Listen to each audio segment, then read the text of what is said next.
welcome or welcome back. My name is Monique and welcome to Medora Budgets. I'd like to thank anybody who's liked or commented on any of my videos, and especially those that have chosen to subscribe to my channel. Truly started this as a way to hold myself accountable, but I understand, recognize, and appreciate the community as a whole. So if you are rocking with me on this journey, thank you, thank you, thank you. If you haven't made up your mind yet, sit with me for a spell. At the end of this video, if it's content you find valuable or enjoyable, please feel free to subscribe. It's myself and Sweets, married with a whole bunch of kids, trying to figure out our future family and finances so the decisions we're making now won't negatively impact us in the future. Today is, what is it? Today is, oh, what's going on? It is Friday. It's Friday, it's Friday, it's the end of the week and the last day. All right, we are here to do a Transfer Tuesday on Friday. Remember, I try to do these as soon as I can, get that money out of my account.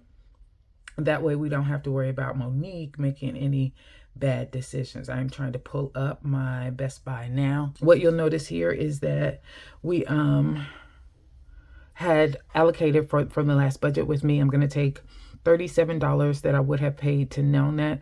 At first I said for Nelnet I wanted to pay $82. It turns out I only needed to pay $45, which I did. That left me $37. And excuse me guys if you guys hear any noise in the background. We are in my bedroom and Sweets is taking a shower, so I apologize for that. Let's see.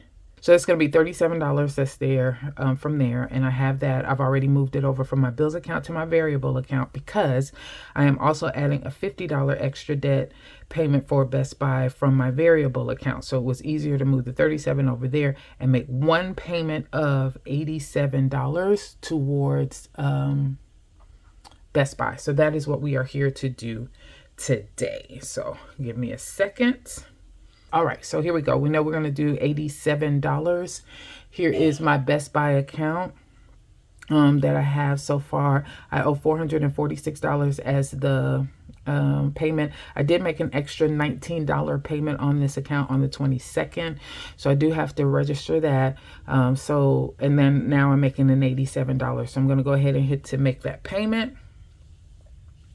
And it's bringing up the account. And everything moves so slow.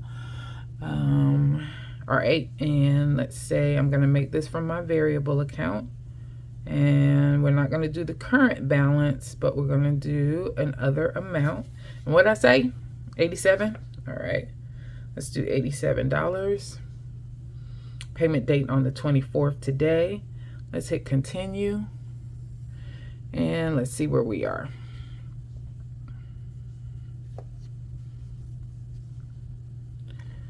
All right, and it says you've already satisfied the minimum payment.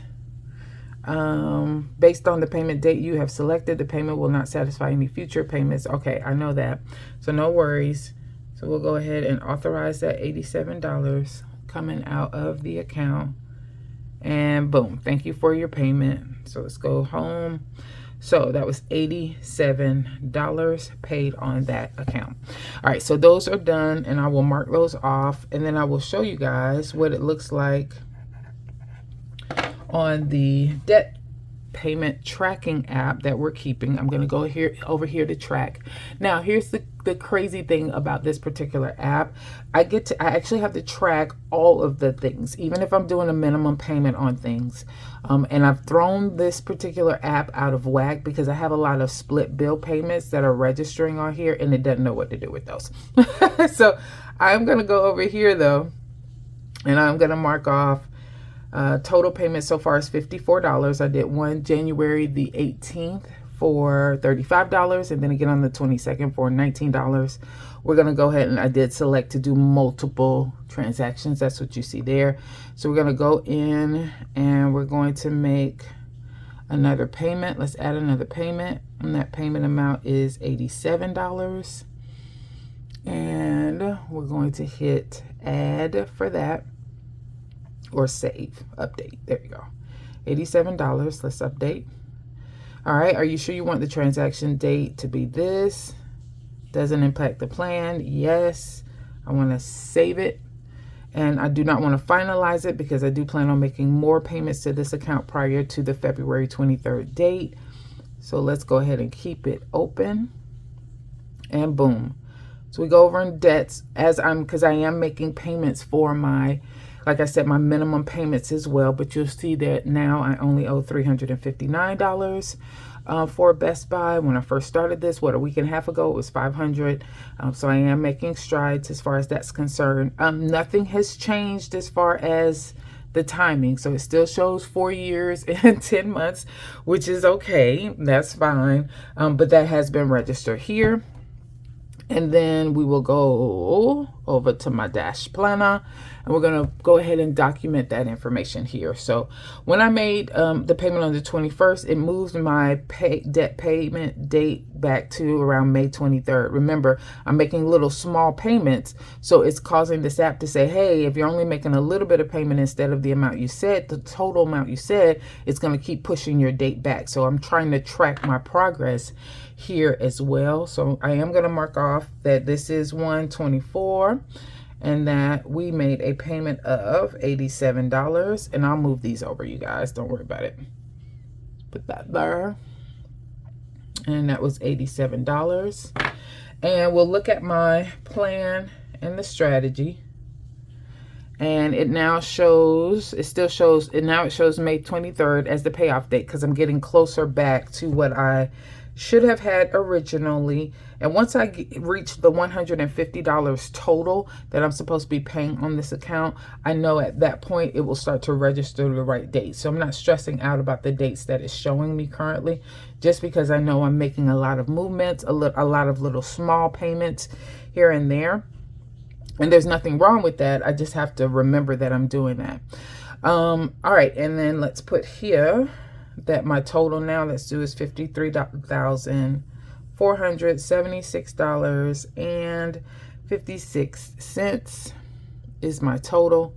And my debt-free countdown date is still 4 years and 10 months. Now, this will start to change a little bit because it does try to add in what it thinks you're paying in interest based on the interest rates that you inputted. So let me go back here. So, I'm tracking all of our expenses overall. So my nail net, I paid my student loan payment, and notice it says here, okay, you already paid that. It was $20.66.